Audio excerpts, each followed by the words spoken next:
Assalamualaikum warahmatullahi wabarakatuh. Selamat siang saya ucapkan kepada Bapak Ridho Agung Juwantara SPD MPD beserta teman-teman sekalian. Baik, di sini kami dari kelompok 13 akan menjelaskan hasil presentasi kami yang berjudul Sumber Belajar.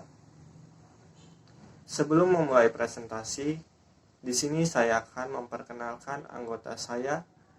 Yang pertama, dengan saya sendiri Dimas Kristiadi sebagai moderator.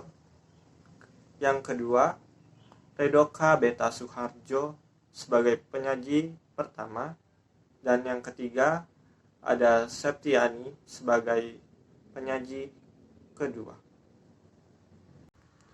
Baik, materi pertama akan disampaikan oleh Saudari Rodeka Beta Suharjo. Pada Saudari Rodeka, dipersilahkan. Baik, terima kasih kepada moderator yang telah memberikan saya kesempatan untuk menyampaikan materi-materi saya. Baik, yang pertama saya akan menjelaskan pada pengertian sumber belajar. Sumber belajar atau learning research adalah semua sumber baik berupa data, orang, dan wujud tertentu yang dapat digunakan oleh peserta didik dalam belajar, baik secara terpisah maupun secara terkombinasi, sehingga mempermudah peserta didik dalam mencapai tujuan belajar atau mencapai kompetensi tertentu. Adapun para ahli telah mengemukakan pendapat tentang pengertian sumber belajar yang dapat disimpulkan bahwa yang dimaksud dengan sumber belajar adalah segala sesuatu yang berasal dari luar diri seseorang yang dapat memungkinkan terjadinya proses belajar. Kemudian B, fungsi sumber belajar dalam pembelajaran. Ada beberapa fungsi sumber belajar dalam menjalankan proses pembelajaran, yaitu yang pertama, meningkatkan produktivitas pembelajaran. Kedua, memberikan kemungkinan pembelajaran yang sifatnya lebih individual. Ketiga, memberikan dasar yang lebih ilmiah terhadap pembelajaran. Keempat, lebih memantapkan pembelajaran. Kelima, memungkinkan belajar secara seketika. Dan yang keenam, memungkinkan penyajian pembelajaran yang lebih luas dengan cara menyajikan informasi yang mampu menembus batas geografis. C. Jenis-jenis sumber belajar dalam pembelajaran. Dalam buku Instructional Technologies, The Definition and Domains of the Field dan Association for Educational Communication and Technology membedakan 6 jenis sumber belajar yang dapat digunakan dalam proses belajar, yaitu yang pertama, pesan. Pesan merupakan sumber belajar yang meliputi pesan formal, yaitu pesan yang dikeluarkan oleh lembaga resmi seperti pemerintah, atau pesan yang disampaikan guru dalam situasi pembelajaran. Kedua, orang. Semua orang pada dasarnya dapat berperan sebagai sumber belajar, namun secara umum dapat dibagi menjadi 2 kelompok. Yang pertama, kelompok orang yang didesain secara khusus sebagai sumber belajar utama yang dididik secara profesional untuk mengajar, seperti contohnya guru. Kemudian kelompok yang kedua adalah orang yang memiliki profesi selain tenaga yang berada di lingkungan pendidikan dan profesinya tidak terbatas, misalnya politisi. Kemudian yang ketiga, bahan. Bahan merupakan suatu format yang digunakan untuk menyimpan pesan pembelajaran, seperti buku paket, buku teks, modul, program video, film, OHT, program slide, alat peraga, dan sebagainya. Kemudian alat. Alat yang dimaksud di sini adalah benda-benda yang berbentuk fisik, sering disebut juga sebagai perangkat keras. Di dalamnya mencakup multimedia proyektor, slide projector, OHP, film, tape recorder, OPQ proyektor, dan sebagainya. Kelima, teknik.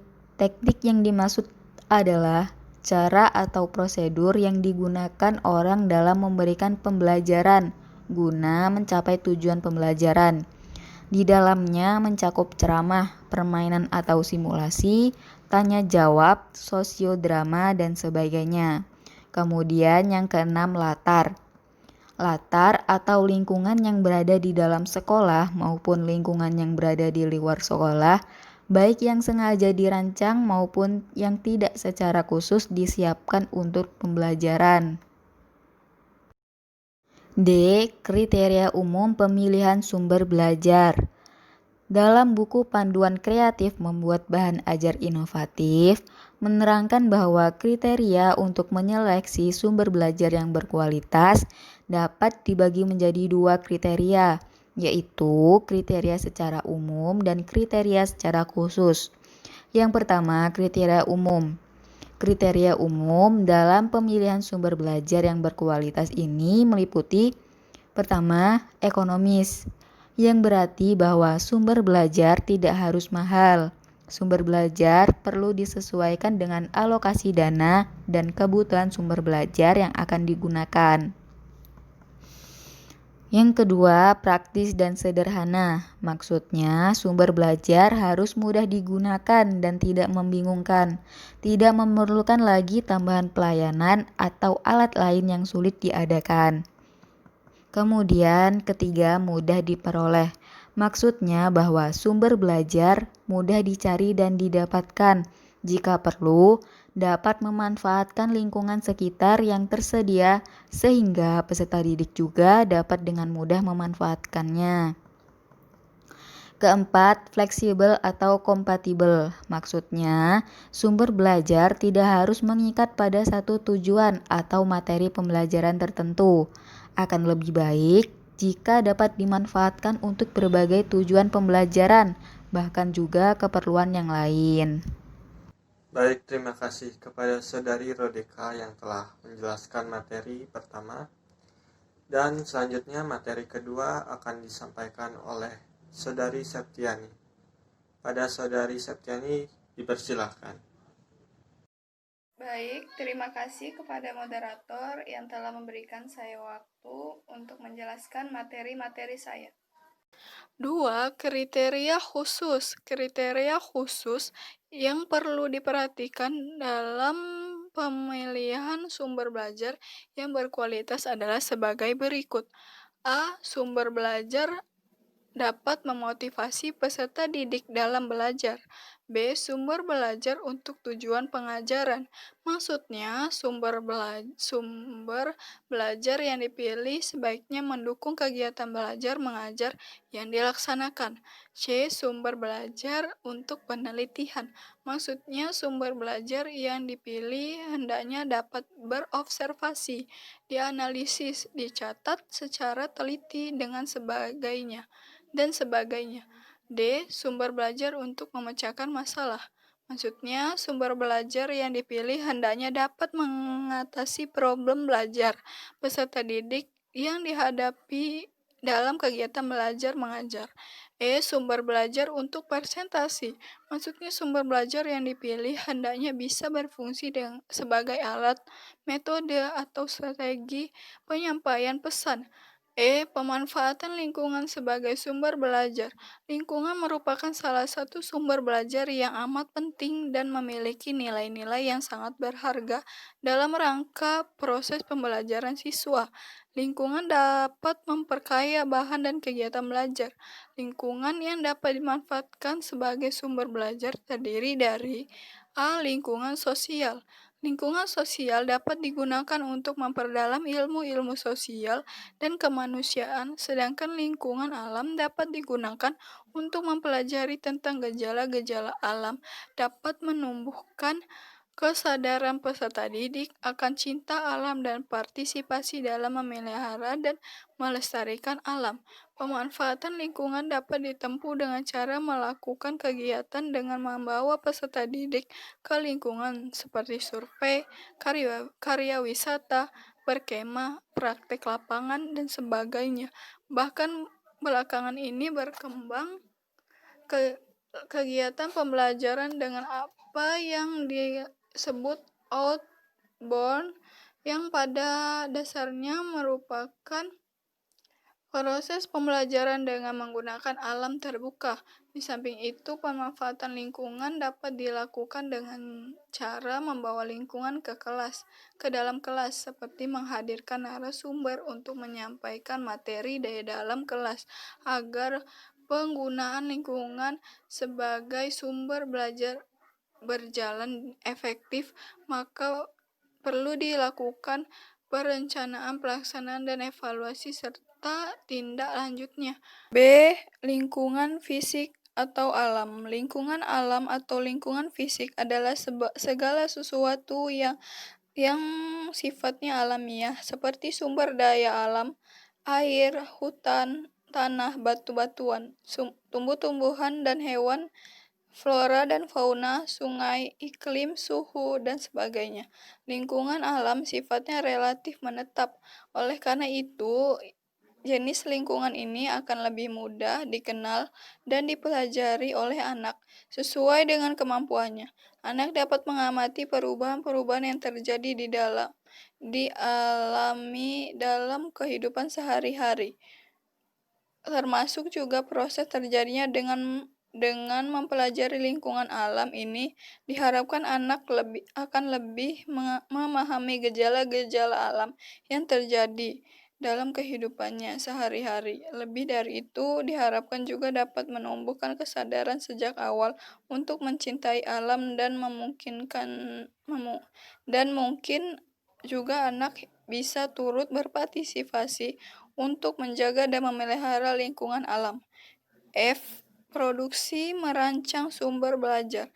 Langkah-langkah dalam merancang sumber belajar yaitu 1. Analisis kebutuhan. Kegiatan ini dilakukan untuk mengkaji berbagai persoalan yang terkait dengan perancangan sumber belajar di sekolah berdasarkan tuntunan karakteristik setiap mata pelajaran dalam kurikulum berbasis kompetensi, baik dari sisi kompetensi yang harus dimiliki maupun dari segi materi ataupun bahan yang disampaikan kepada anak didik. Di samping itu, analisis kebutuhan didasarkan atas masukan-masukan dari para pengelola dan pelaksanaan pembelajaran yang meliputi kepala sekolah, pengawas, guru, dan siswa. Analisis difokuskan kepada kebutuhan-kebutuhan yang diperlukan dalam merancang sumber belajar, termasuk kemampuan-kemampuan yang dipersyaratkan berkenaan dengan merancang sumber belajar. 2. Penetapan sumber belajar. Berdasarkan analisis kebutuhan yang telah dilakukan, langkah selanjutnya adalah menetapkan sumber belajar yang digunakan. Kegiatan ini dilakukan dengan cara mengkaji berbagai teori dan hasil analisis kebutuhan yang telah dilakukan, kemudian menyusun konsep dan konstruknya, aplikasi serta implementasinya. Konsep dan konstruk yang telah tersusun akan dijadikan rujukan dalam menetapkan sumber belajar. 3.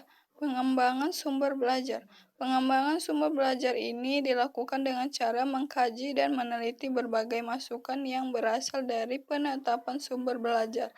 Pengembangan tersebut dapat dijadikan bahan bagi kegiatan revisi penggunaan sumber belajar. Hasil revisi ini kemudian menjadi rujukan untuk digunakan dalam kegiatan belajar mengajar. 4. Evaluasi sumber belajar. Kegiatan ini melihat kriteria keberhasilan dan merancang sumber belajar dan mengevaluasi persamaan penggunaan sumber belajar. Dengan evaluasi, kita dapat mengamati kekurangan-kekurangan dari sumber belajar tersebut, sehingga ada suatu perbaikan untuk mencapai sumber belajar yang lebih baik, yang sesuai dengan kebutuhan dan tujuan yang telah ditetapkan. G. Pengoptimalan sumber belajar. Tersedianya berbagai jenis dan tipe sumber belajar mengharuskan para guru untuk mengorganisir sumber belajar dengan baik. Untuk itu, perlu dioptimalisasi sumber-sumber belajar agar berdaya guna dan tepat guna. Optimalisasi sumber belajar itu melalui kegiatan-kegiatan berikut.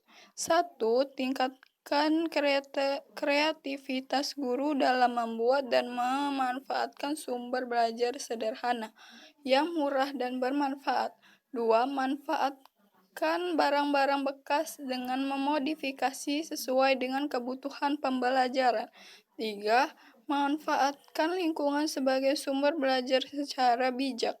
Pemanfaatan lingkungan tidak harus pergi ke tempat yang jauh. Bahkan lingkungan sekolah dapat dimanfaatkan sebagai sumber belajar. 4. Kembangkan media ICT dengan tepat dan praktis sesuai dengan kebutuhan pendidik. Terima kasih kepada Saudari Septiani yang telah menyampaikan materinya. Demikianlah hasil presentasi kami. Mohon maaf bila ada salah kata.